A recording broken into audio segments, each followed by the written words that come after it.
Now, one of the things I wanted to talk about first up is that we've got a range of clarifications coming in from the CAA. There's still some messy and confusing wording and even tables within the drone code, and we're working with the CAA to try and fix them or gain clarity where they are supposedly correct. On Monday, we've got a special show to discuss some of the issues we and viewers have had recently. So keep an eye out for that. I promise it won't be too controversial, but obviously we need to make sure that everything is ready, including our wonderful regulator. But tonight, where we can, we will answer your questions regarding the new drone rules that are coming in January 2026 to the UK. If you're watching live and have a question, pop it in the chat and tag Geeksvana in there so it shows up for me on my nice large chat screen here. I'm old, so I've got to have the text really big, but there we go. Surely Dev, I wonder if Sean says Sean in when starting a video. Please don't start any extra. The Sean out thing is enough, but Sean in, there you go. But do that so it shows up. But let's bring Graham in. We're talking about a very exciting launch.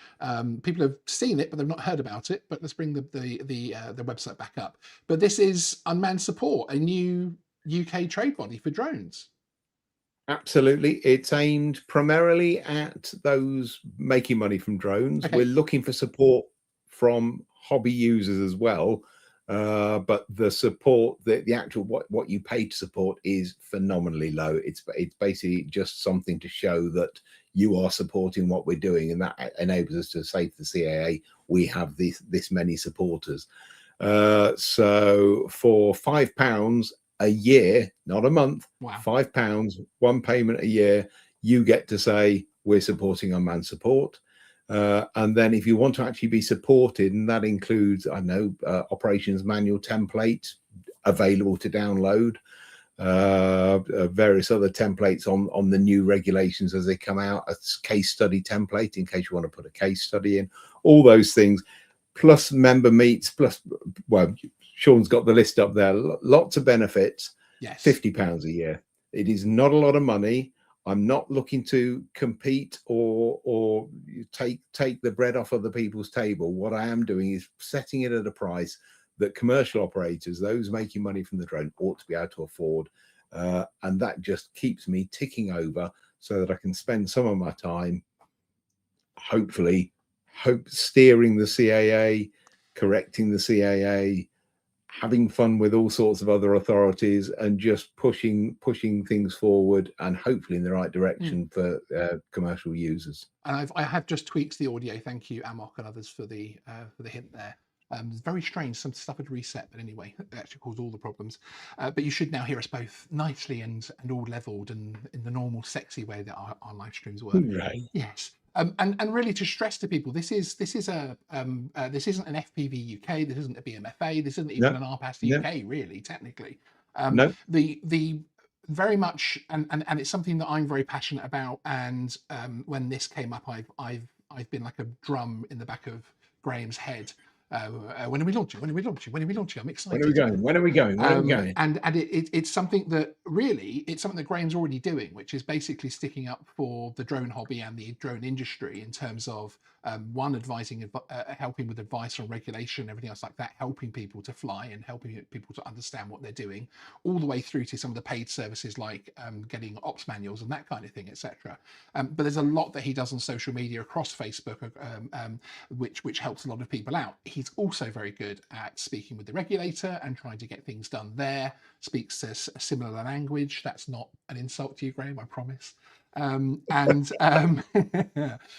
yeah, you know, he's one of the only people in the UK that can I can have a several hour conversation about regulations with, which is that a good or a bad thing? I'm not sure, but too many several hour conversations. Yes. Yeah, and it's one of those things that the regulator, CAA, I've spoken to them about this, that they're supportive. They're actually sending me stuff now to comment on documents and that sort of thing. But to get into the committees to actually sort of look people in the eye and ask them awkward questions, that needs a membership of a significant number of people. We just don't know what the word significant is.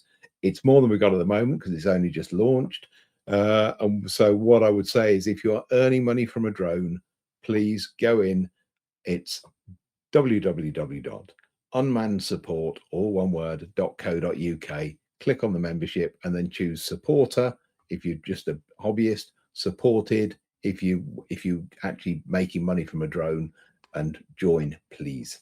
Indeed. And thank you to the channel members from the channel member show where we announced this as well the other day who joined. Absolutely, yeah, we had a few members join from that. It's lovely to see. Indeed. Well, I've put the link in the chat as well, so you can get direct access there, which is awesome.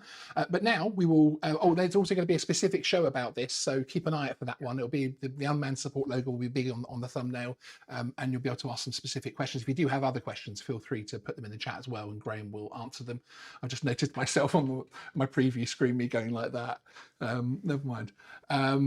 You can tell I've got too much energy today, can't you? But for now, we're going to crack on with some of the questions in terms of what everybody has been asking. And there was actually a couple that came in on the chat before we launched, and I will come back to the ones in the chat as well. We've got some ones that people have emailed and have asked over social media and DMs, etc., which we're going to bleed in as well. But if we don't answer what you're looking for, then please do put it in the chat. I can see some others coming in there as well. So starting with a chat question from Tinker Robert, who asked before the show, when do the finalised CAA documents go live? Well, that's an interesting one, isn't it? Because, of course, we have the drone code itself live on the website. A limbo version. Yes, but yeah, if you download the PDF, it's still the old version because it's current March 24. Yeah, technically they can't publish it as the PDF on the website until it's actually in force. So that will literally happen Jan 1st, and that's pretty much the same with all of the other documents. Now, the statutory instrument in terms of the piece of regulation work, which is basically I hesitate calling it actual legislation, but that also, of course, is live because that's made all the changes that were necessary, and they were all changes that didn't need to go before Parliament, apparently. So they're all tweaks and bringing things back that were already in UK law and that kind of thing, such as the wonders of remote ID.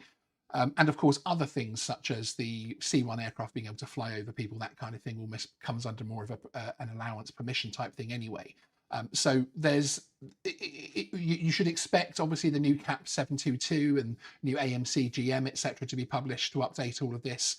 I would say very, very quickly in the new year. May even see it a few days early. I'm not sure, but we'll have to wait and see.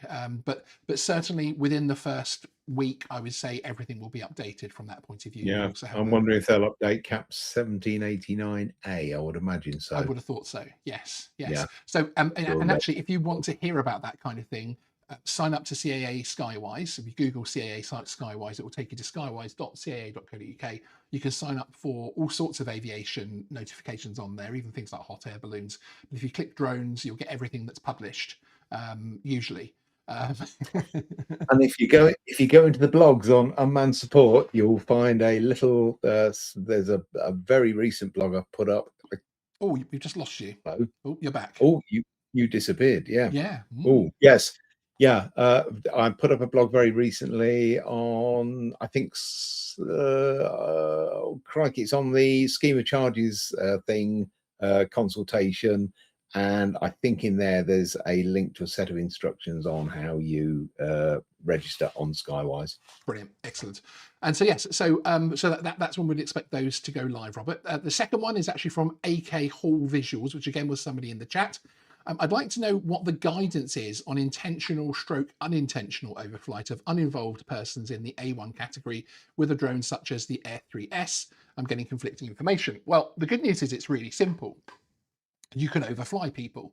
The simplification of the A1, A2, A3 airspaces in terms of the names, what can fly there, and that type of thing has actually been widened by the CAA from the point of view that basically C0, C1 drones in the A1 category, in the A1 airspace, of course, because they automatically are, they can overfly people. There's no longer the unintentional overflight thing is no longer really there. Yeah. Now, you do use the word guidance because obviously, as I'm sure you're aware, there's legislation, regulation, guidance, AMC, then guidance, etc. So the lower down you go, it becomes more and more guidance and tends to focus more and more on everybody, not specific people. So once you get down to general guidance material, the CAA, it's pretty much the things like saying like you must know the orientation without relying on the camera or the lights and that kind of thing, etc. So there will always be guidance from that point of view, and certainly from a safety point of view, you should always try to not loiter over people, because it is flying over people, not hovering over them, of course. And still take all of the safety side of things into account very strongly, and make sure that Yeah. you're happy with where you're flying. If there's a safer way to do it that will get the result you want, then do it the safer way. If there's a choice to do it. If you can do it without overflying, do it without overflying. But the thing of intentional overflight, as Sean says, has now gone. Exactly, which does make things a little bit more simple, because I always wondered how they would enforce whether someone's overflight was intentional or unintentional. Yeah. But even if there's an incident, yeah, what was the intent behind the flight? no, exactly. I'm being slightly glib, but it's more that my glibness is more from the point of view that once you go too far down the rabbit hole and the minutiae of it, you're not going into the areas that will be enforced anyway. From the point of view of you're not going to get prosecuted for intentionally or unintentionally flying over people. It's one of the reasons why it's gone, frankly. So yes, there's some more questions in the chat. I want to pop through a couple of the pre-questions first. And here it basically says, what about self-built drones, FPV drones, over 250, sub 500, and the A2 CFC, which of course, for those of you who don't know, if you pass and gain an A2 CFC, certificate of competency, you can fly obviously things like now or coming in January, the C2 drones in the A2 airspace. But it also gave you an extra benefit of flying sub 500 gram drones, which were legacy drones, in the transitional period, which obviously turned out to be a very long time. It felt like forever, didn't it? It kind of, people are so used to it now, it feels like they're taking something away rather than a temporary benefit ending. But that ends when the class markings come in next year, basically. So yes, and that is really the answer there. Sadly, especially FPV, which of course won't have class marking unless some of the FPV companies do bind and flinds with those. You never know. But yes, that benefit will unfortunately change, and there's a lot of people like Paul from Steel City Drone Pilots, etc., who are dipping down to sub 250 for those flights as well now. So yeah, it's an issue. I mean, it's frustrating, isn't it? Because there haven't been incidents that I'm aware of. Certainly nothing enough to get the press excited. So no, I think it might be one of those ones where I was just about to make a point that obviously this thing has a C0 label, and most whoops, FPV whoops that have been built are no more dangerous than this, which is the kind of thing that people use around people in the A1, etc. But yeah, I have a feeling it might be one of those issues in regulation where, and I'm not being sensational when I say this, but where the regulator doesn't understand necessarily the individual use cases and how people are using their drones, and how people are actually taking advantage of certain things. And I'm not sure they even realize actually how important that was. We have actually raised it because we've raised a couple of questions with them specifically around it, which I won't say too much more on until probably Monday's show, because we're just waiting for final clarification on one or two things. We like to get things in writing before they say them on the channel. But there will be news on that next week. But yeah, at the moment, basically, it's gone come January, unfortunately. And that led to another question from another viewer that said, so how does anyone do FPV drone flying legally? Well, the technical answer is they have a spotter stood next to them, and that spotter is the same as somebody flying a camera drone that can see the drone at all times, basically. So it has to be within their normal human, glasses on maximum, no binoculars or screens, etc. Being able to see the drone naturally. Now you would look on social media, 5 minutes on social media, and you would see lots and lots of FPV flights that you would wonder how a spotter could see them, frankly. But you know, again, it comes down to the minutiae of the enforcement side of things. And when it isn't causing an issue, and the FPV hobby is ridiculously safe from the point of view of, you know, a lot of these drones you have to build yourself, and you have to get, you know, these guys are flying them in acro mode.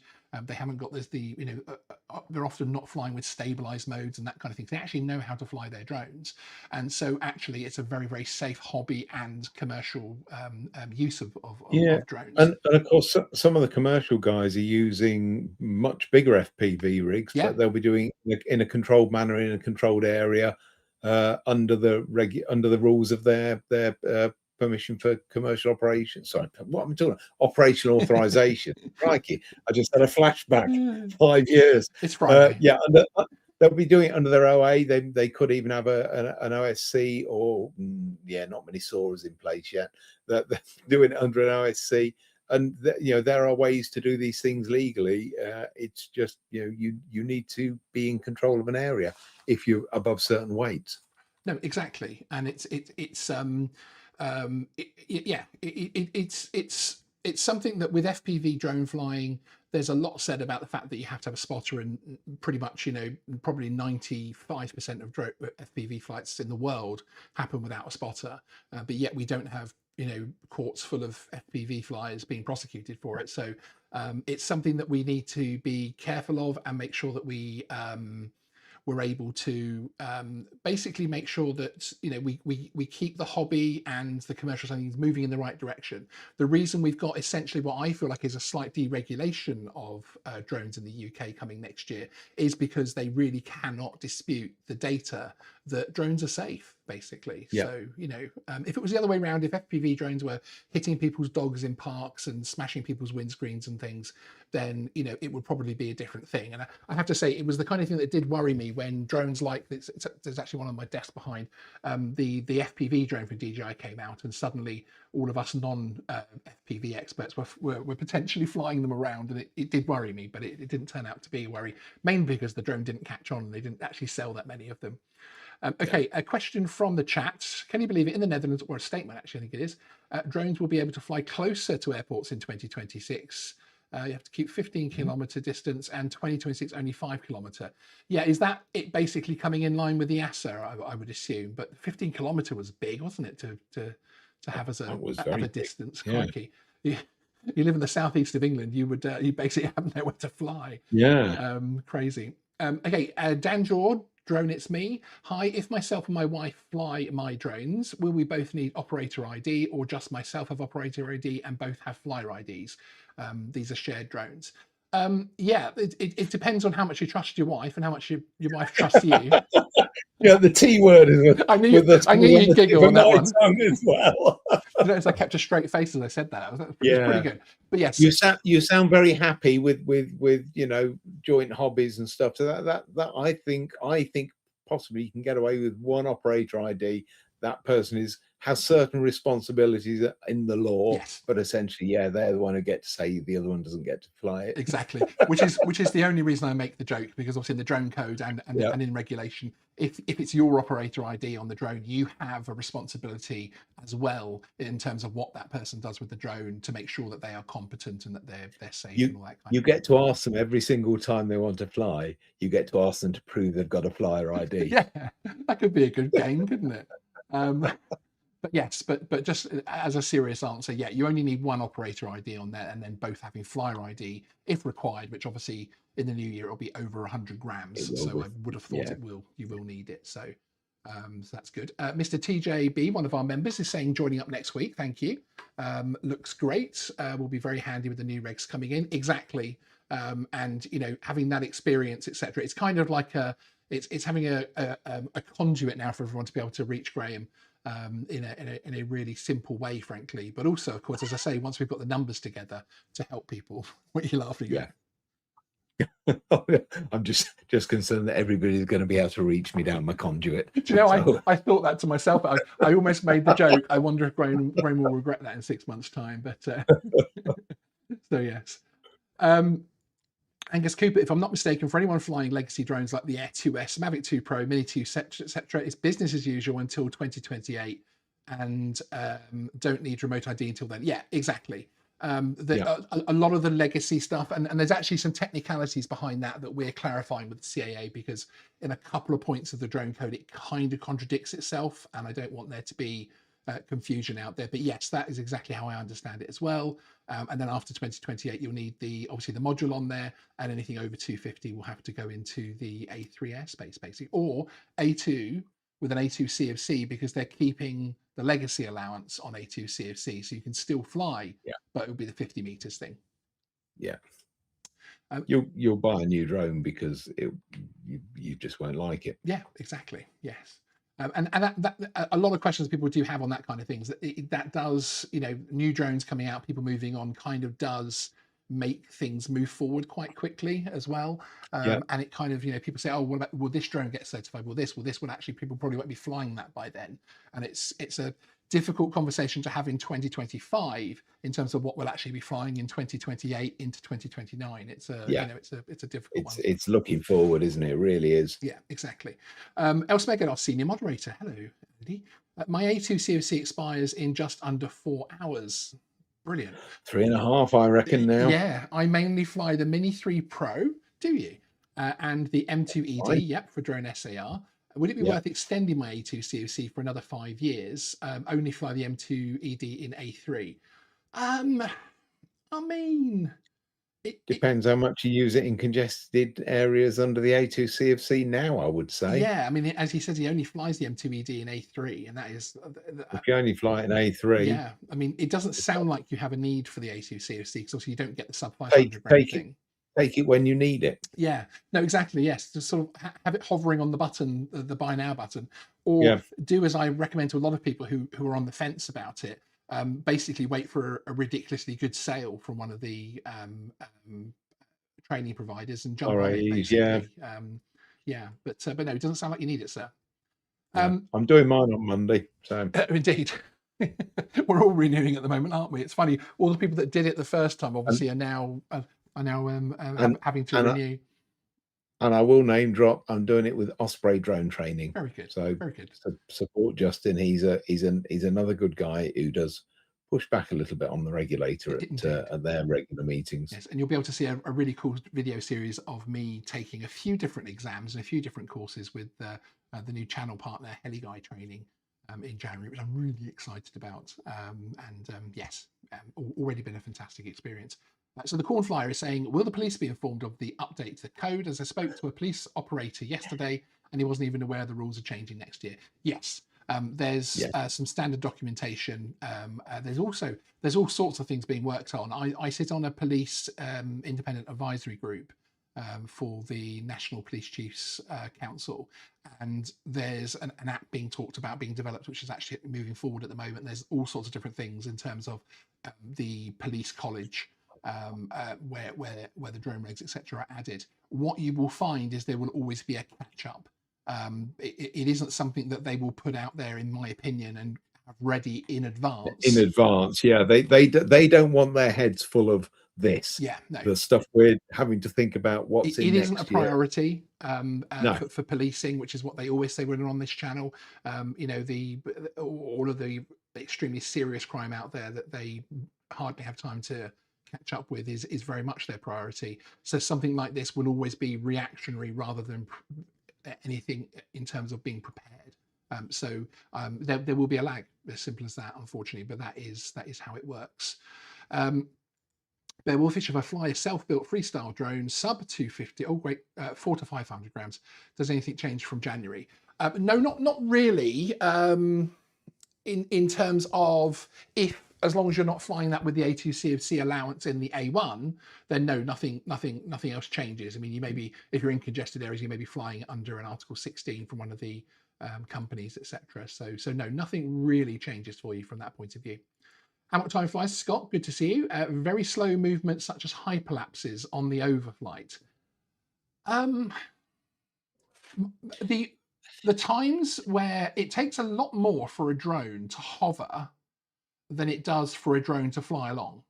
Hence why it uses less battery in flight and hovering, and it's the algorithm of the drone itself is happier in flight than it is hovering. Yeah, and it's working with clean air all the time. Exactly. Yes, it's not buffeting with the wind. It's making its own course, as it were, so it's less interfered with.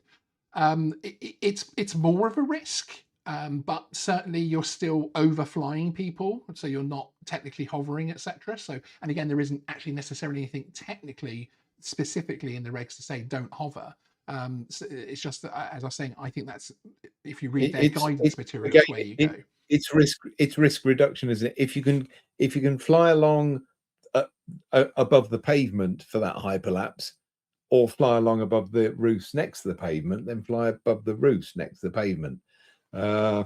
If people are walking along, you'll only overfly them for that amount of time that they walk underneath anyway. So it really is. It's looking at the environment, looking at the risks, looking at what could go wrong, and just planning for that. Yeah, exactly.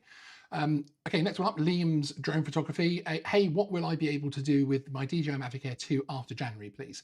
Well, that's one of the first that doesn't actually have, when you go back through the DJI models, that doesn't have a C label. The Air 2S was the one, in fact, that they gave retroactive labeling to.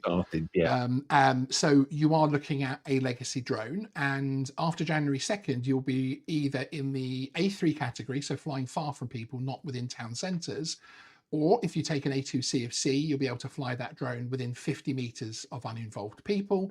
Or, of course, you can fly over people in a 30-meter bubble if you are a member of the BMFA, FPV UK, and use their Article 16 authorizations, basically. There are videos on the channel. And you're flying in a recreational area, so you can't just go to the town centre and do that. Yeah, but flying within the allowances of all of those things, you'll essentially...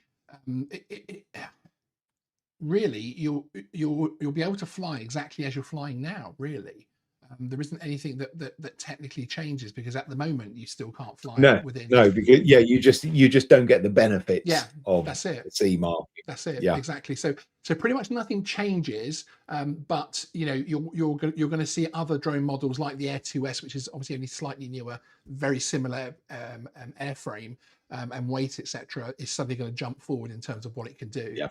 And Aztec Drones, Mark, good to see you. A2C all the way, dumped the OA. And I have to say, you see a lot of videos out there of people, do this to earn money with your drone, do that to earn money with your drone. And I highly recommend you follow Mark on his socials, particularly LinkedIn, because he gives a lot of experience on there, a lot of value. In terms of how he has built his drone business, and it's not in the most conventional of ways, and Mark knows that I mean that in the nicest possible way, because he's found success factors and how to get jobs done, basically how to reach the result that's needed without necessarily having to use heavy lifts and all this other kind of stuff, etc. So yeah, Mark is a real success story in the UK small operator space, yeah, go follow him on LinkedIn in particular, frankly. Okay, Sleepy Cameras. Hi, Geeksvana. Sorry, just joined, so not sure if we've touched on this, but how would police officers determine if you broke the law if you're flying the Mavic 4 Pro under A2 CFC if someone runs under it? Well, that comes down to common sense. Firstly, you're probably only likely, this obviously isn't legal advice, by the way, I'm not a solicitor, etc. But you're probably only likely to have a problem with the police, an actual problem with the police when out flying your drone in terms of prosecution or anything happening if something goes wrong. So if you were flying your Mavic 4 Pro under an A2 CFC, and you are supposed to say 5 meters away, 1-to-1 rule, all the other types of things in slow mode, and you hit people, then they're going to say, okay, well, what were the reasons? Where are the mitigations? And that's where I always say you need to have every duck in the row possible, from the point of view that having your flyer ID, obviously operator ID, your A2 CFC, everything else like that, showing the fact that you have a safe way of pre-flight and what mitigations, what steps you take in terms of that, that will all be there. It is likely that people will come within, in my time flying with A2 CFC within 50 meters, people have come out of houses or people have entered the area, and I've taken mitigating action to minimize the risk. it would be, you know, almost impossible for me to be prosecuted for that, even though it's technically flying outside of my authorization within the certificate. But so you have to look at it from that point of view. Don't overanalyze it. Don't go too far down the rabbit holes, because there needs to be a problem. And obviously remember that obviously all prosecutions face 2 tests. That will change slightly when the fixed penalty notices come out for drones, which will be at some point this year. They're in their very, very final stages. And then you could end up getting a ticket for doing certain things. But again, I don't expect that to necessarily be one of them. And people should bear in mind that vehicles are not counted as effective protection. So if you're hovering over a vehicle, you're hovering over an uninvolved person, as far as certainly as far as the CAA are concerned. Although we do have an interview on this channel where the CAA tell us the opposite. Well, and it actually depends on what you're flying. So if you're flying, you know, a heavy drone over, then it isn't. But actually, if it's one of the lighter drones and it's over a car that isn't likely to be able to get to those people, then it is. But yeah, but hey, I must dig out my oversight reports then. Indeed. Very good. Cornfly also asking, I fly DJI Mini 4 Pro for my channel. Will I need to get Flyer ID in 2026, or can I wait to 2028? Yes, you will need a Flyer ID in a couple of weeks' time, basically. So I would I'd go and get it. Do it now It's before free. the website crashes.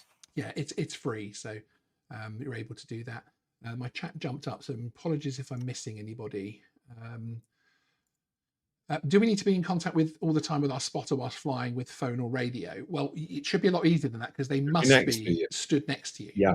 So you should be able to just talk to them, basically, unless there's other issues in terms of disability, etc. But yeah, assuming all of that is standard, then yes, they should be right next to you.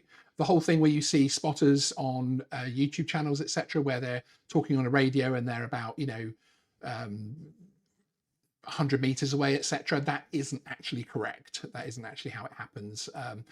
Some of that was a misunderstanding from American channels on their spotter rules, but now there is actually a way that you can get in the States in terms of BV lost flight that does allow you to put spotters along the path. But yes, here in the UK, they must be stood right next to you, basically. That shirt gave me a flashback of when I was a kid and fell face first out of a tree. Thanks for that random comment, Andy. I appreciate it. Just you know, just as and Amok is very kindly answering Stephen there as well. Yeah, Chris Woodday. We're just really lucky. We're just lucky, really. They do not want remote ID on. Yeah. Sub 100-gram drones, it could have killed the whoop scene, I guess. 5 to 6 gram for remote ID module on a drone that weighs 17 grams dry is way too much. And plus, just expecting manufacturers of whoops, etc., to and tiny whoops to start putting remote ID in there. The 100-gram thing, I've got a video coming up on remote ID, looking at the politics of it. Obviously, I've done the explaining of what it actually is and when you need it and that kind of thing. But I've also got the political view one coming up, which has got all of my findings from how remote ID was thought up in the first place to how we got to where we are now, which is frankly a bit of a mess. And the 100-gram thing, I think, is one of the big misses of these new regulations that I think is a real shame, because I think it creates more cloud and confusion for no real benefit for basically you know a drone of this type, you know, it's insane, isn't it? To transmit remote ID, and what benefit that could give. Insane is the word. I completely agree. So it's a shame. It is a real shame. Lots of people talking about the spotter thing, which is wonderful. I think, you know, the question about do I need a Flyer ID in 2020? Can I wait till 2028? Yes. They meant remote ID. Okay, excellent. Yes, yeah, no. Remote ID will only be required in 2026 and 2027 on UK 1, 2, and 3 drones. So, for instance, the next Mini, which will be UK 0, that still won't have remote ID until 2028, end of 2028. So yeah, you won't. No, beginning of 2028. Sorry. So no, you don't need it on your Mini drone until then, basically. 100%. And actually, bear in mind with the DJI drones minis upwards, it's already built in for the type of remote ID the UK is going to be using. So it's going to be it's going to be a simple update basically. So if you don't want remote ID on your UK drone in the next couple of years, if that's important to you, do not change. If it's offered, do not change to a UK label drone until you absolutely have to, until the latter end of 2027, basically. Can I just cycle back to the question about Please. spotters and where they should be? So from the legislation, unmanned aircraft observer, spotter, means a person positioned alongside. So that's positioned alongside, not alongside the remote pilot. Yes, and the drone code sort of doubles down on that in explaining that they must be stood right next to you. So yes. The Drone Guy TV just got on board. How do I stand with the Mavic 3 Pro? Read distances. Mavic 3 Pro was a C2. C2. So with an A2 CFC in the UK, you'll be able to go within 5 meters with the 1-to-1 rule in slow mode. So yeah, you'll be able to get a lot closer than you can right now, basically. Otherwise, yeah. So it's going to give you a lot of freedom. I'm looking forward to getting my Mavic 4 Pro out with those freedoms actually, and watching the fear on people's faces as that thing buzzes around. I jest, but yes. But somebody asking, Jensen King's asking Dan if he's Happy Meal or Grinch styled. Brilliant. Amok Time Flies. Yeah, I've said this. See, it's more people asking for it. Will you be selling shirts on your website? We need to see. We need to see a range of DEG shirts by DEG. We have to come up with some kind of I might not be as good at shirt design. I won't be as good at shirt design as I am at regs. Yeah, well, you know, we can show you designs and you can approve them. Is this something Graham would wear? Is how we could do it. But yes. Hey, Michaela, good to see you. Yeah, notifications are a bit weird at the moment on there. So, but there we go on the channel. And Angus, thank you for the answer. Plans on renewing A2 CFC in 2027. I'm sure we'll have a newer drone by then. Exactly. We will, a lot of us will have those. JWebGRV, one of our channel members, thank you. What height are the C2 drones restricted to if they're observing the 5-meter horizontal limit to uninvolved people? Well, you're basically, because obviously you're flying under an A2 CFC, so you're flying under the CAA's certification authorization. You'll need to keep the 1-to-1 rule in mind. So at 5 meters close to someone, you're going to be, I'm right, aren't I? 5 meters. 5 meters up in the air. 5 meters so, up, 5 meters horizontally. Yeah. Which kind of works, I think, from the point of view of the size of aircraft that we're talking about with C2s, just keeping it a little bit away from people. I think when you think that can be up to an M30. That's a big beast. That's a big old drone to be flomming along at head height, isn't it? You won't want those 4 kilos on your head. Yeah, exactly. Rob Thacker, is it worth looking at going for a Matrice 4T for search and rescue, volunteering with an A2, and to use that drone for normal recreational use? Yes, I think there's a gremlin on our connection. There is a glitch, isn't there? It flickers every so often. And to use that drone for normal recreational use. Yeah, the Matrice 4T would be very good for search and rescue under an A2. It's a fantastic drone, it really is. I think then using that drone for normal recreational use, you might have it might not give you what you need, so you may need to sort of back it up with a little mini drone, perhaps one of the older models or something. But yeah, it's a great drone for the search and rescue. Certainly, I've been playing with that drone myself recently, and it is a wonderful piece of kit. And yes, as I was saying, Article 16, no automated flight is set for return to home. There are a couple of bits of automated flight you can use actually, but yes, that's in our Article 16 video. I don't want to go down too many rabbit holes this evening. Don't go down that rabbit hole. And I think we're going to move back to the pre-questions now, trying to answer people in the chat, because obviously you've been kind enough to come out in your high numbers, so I really do appreciate it. Thank you, everybody. So next question, legitimate question here. If I'm not filming and only doing photography with a Mini 4 Pro, do the lights built into the drone meet the requirement? I love the nuance of that, because obviously he's talking about the fact that the lights turn off. So he's sort of almost, Yeah. covering himself for me to go, actually, to do the internet meme of actually, I think you'll find. But yeah, I mean, there's one of the lights is a green flashing light, isn't it, in normal flight on the Mini 4. So as long as it is a green flashing light, in the open category, you don't have any further specifications, basically, on where it is on the drone, on how far you can see it, Yeah. all that kind of thing. When you go all the way up the scale to SAR and that type of thing, they're talking about the 3 nautical mile thing now, and essentially being a beacon. And there's that wonderful SAR Air product that they've just released, which may actually be really, we've got that coming on the channel in January, which might be extremely exciting, frankly. But yes, as long as it's got a green flashing light, you're fine, basically. And as you say, when you're doing photography only and not videoing, it's going to stay on for you. So yes, so that's good. And actually, that answers the next question, because the next question was, should that green light for nighttime flying be on visible to aircraft or Top on the or bottom? It's not stipulated, so I think make your choice, basically.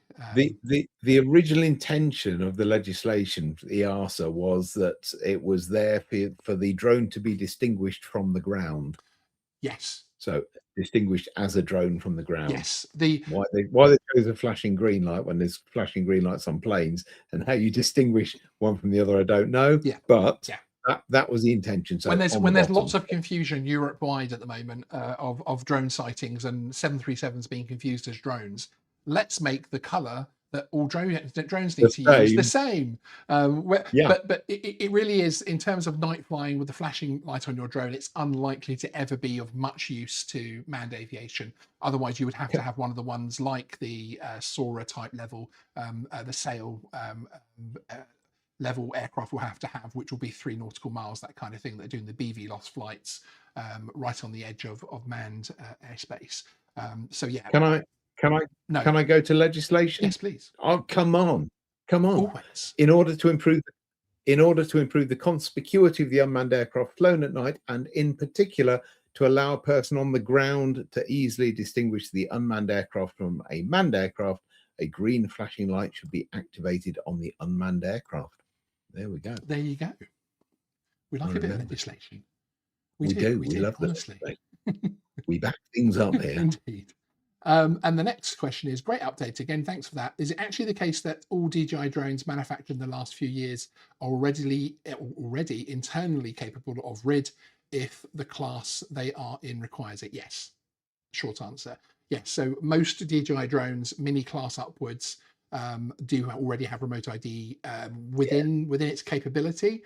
And all it requires is a firmware update as and when it's required for legislation, basically. So there won't be an issue from that point of view, which is pretty sure that Mavic 2 you can load a RID onto, the Mavic 2 Pro. Yeah, going way back then. You would be really surprised, actually, because and it's a bit like with products. We've got lots of RID products that we play with, and we've got modules here, and we've even got lots of filters on my desk and stuff at the moment. But never mind, it's a mess.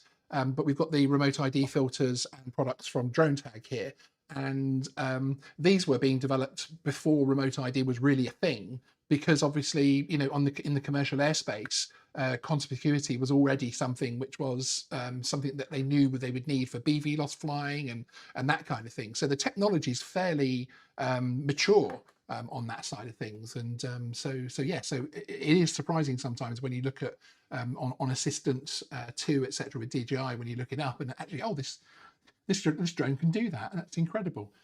It is. But thank you very much to Great Computer Services for the 5 gifted memberships. It's extremely kind of you. It's also a really good point, almost as if I'd paid you to put that in there for this point, because my next point is to remind all of our existing channel members, which is now the 5 people who got those very generous month subscriptions, that the 2025 review show is live on the members playlist and on the community tab. Basically, within that show, myself and Graham, we reviewed the top stories and how they changed over time from the year, as well as some of the channel highs and lows. And we had a bit of a good old chat with the channel members that came along. It's a really interesting show. To become a Geeksvana member, you can click the join button, which should be somewhere on your screen. There's also a link in the description as well. But I want to say thank you. I'm going to be saying this a few times before the end of the year because it's important to me, to the hundreds of existing channel members who have supported the channel in such a direct way. It really does mean an awful lot to me, basically. So thank you very, very much, everybody. I really appreciate it. And Matt, hi Matt, good to see you. Drone Business Network. If you're not subscribed, go and subscribe right now. Click on his name and it should take you to his channel. Navigation lights on some military aircraft can be set to flash, but we don't tend to, except under certain circumstances. There you go. It's always good to get the manned aviation view in there as well, isn't it, frankly? So very, very handy. Absolutely. And Angus, and I know this is something I've seen a couple of times in the chat this evening already. It would be very useful for people if the CAA had a section on the website allowing you to enter the model you have, and it tells you specifically what rules you need to follow from 2026 onwards. Yeah, it's interesting in terms of there's always going to be the debate and discussion of how the CAA put these rules out there and how they explain them to the public and to drone flyers. I would love to see something like that happen on the CAA site. Drone Scene have something similar to that. The Good to Go, I think it's called, on as part of their package, which basically you do exactly that, where you're flying, what you're flying, and it tells you if you're good to go. So hence the name.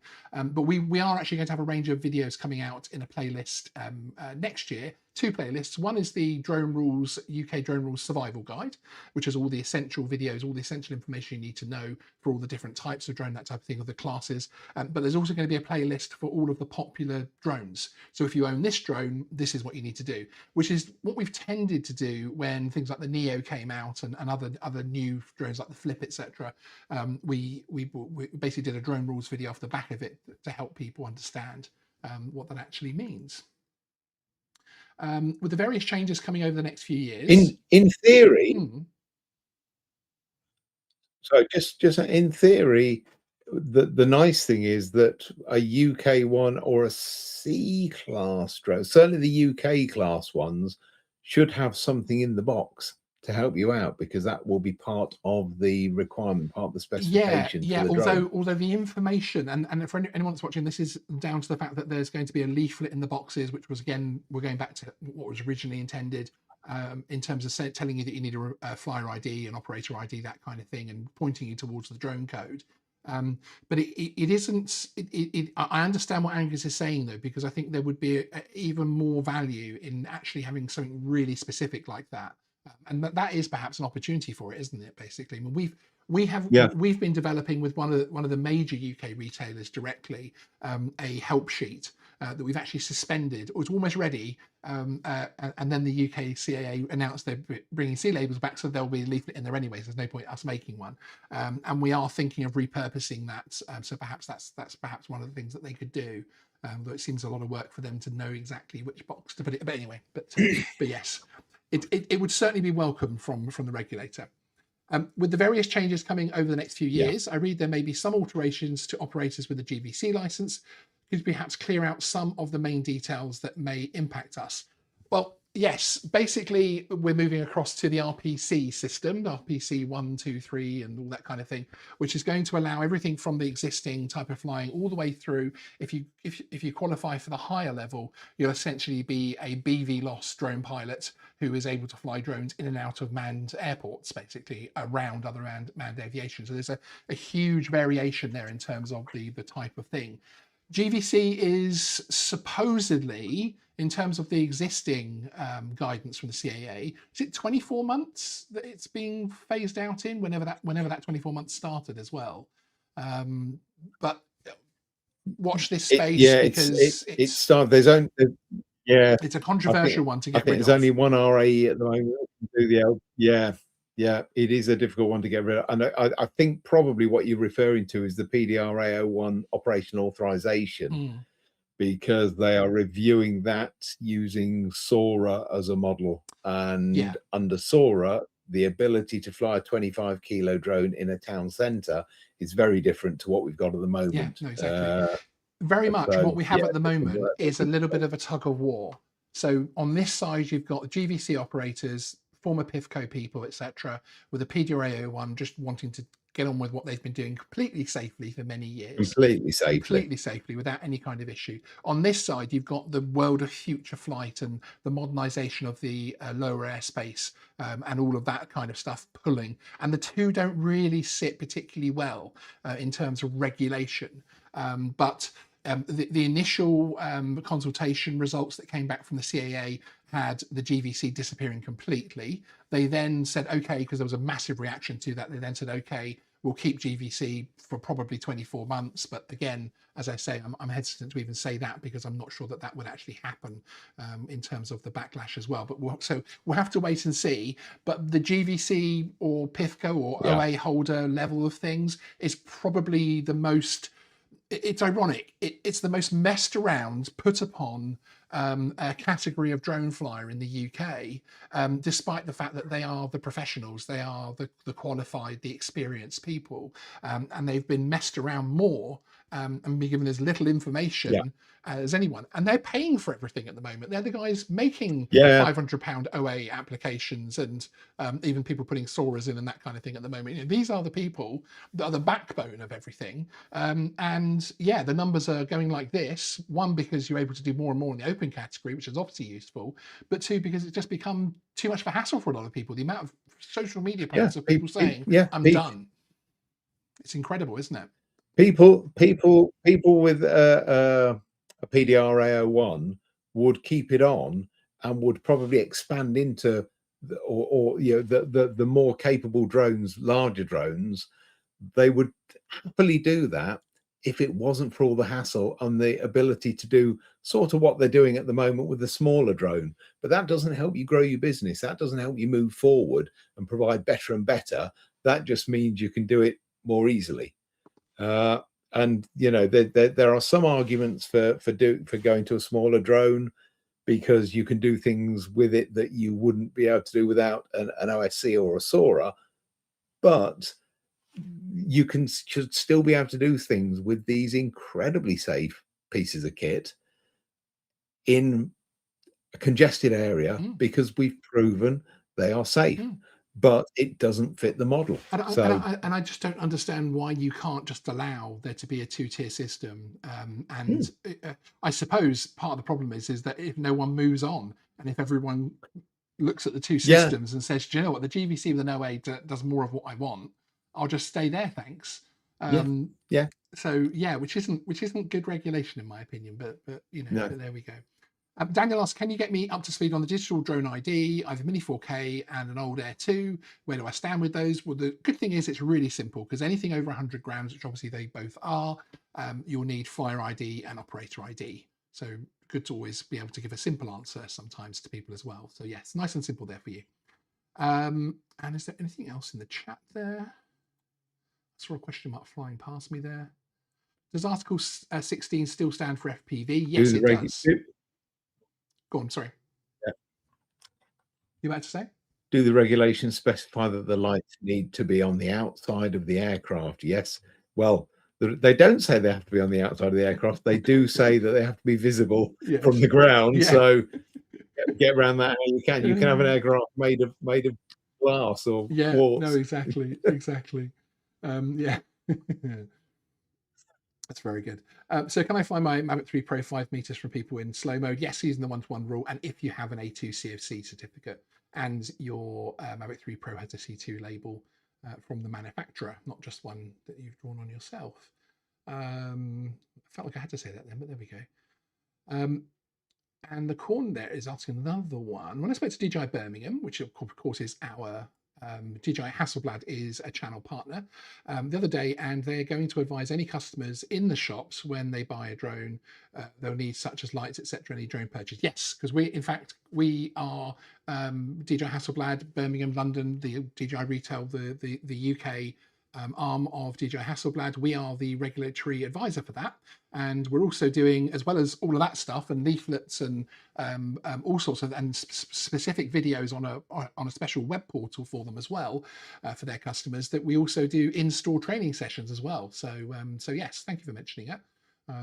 Is that somebody undercover from DJI? No, that's the cornfly from earlier. Okay, I'm just going to check that wasn't someone's name I knew from the store giving themselves a plug.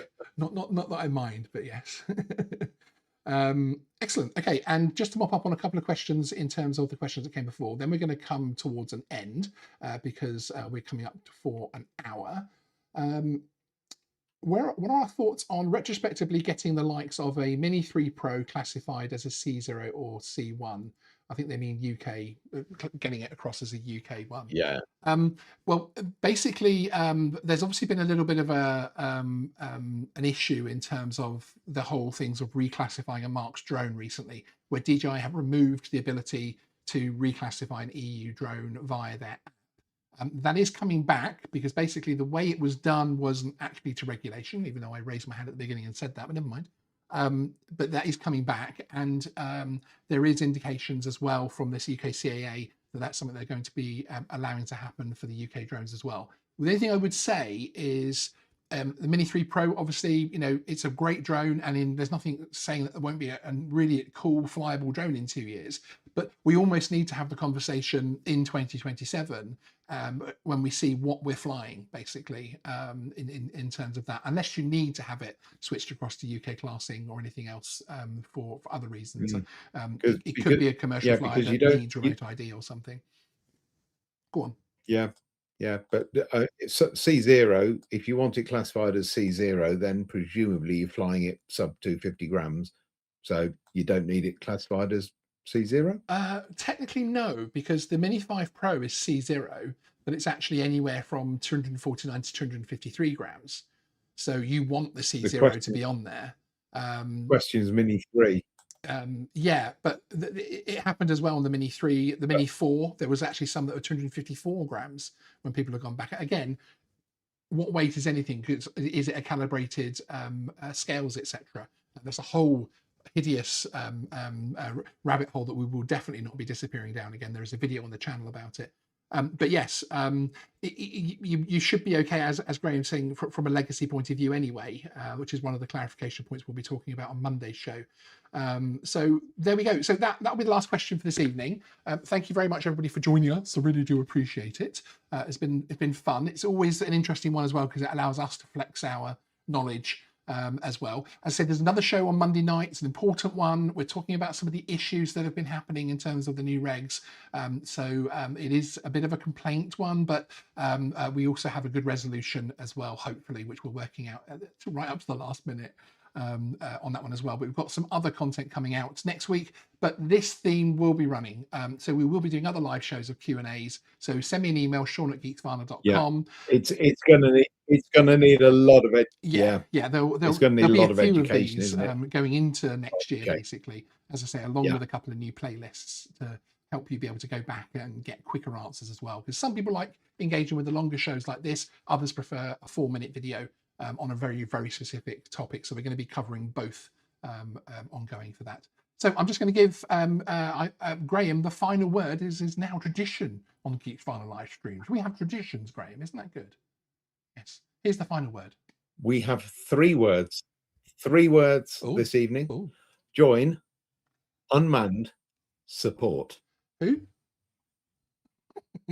Yes. Unmannedsupport.co.uk. Let me bring up the website again. Your trade body that's going to fight for your rights to party. Is that an obscure reference? Is that?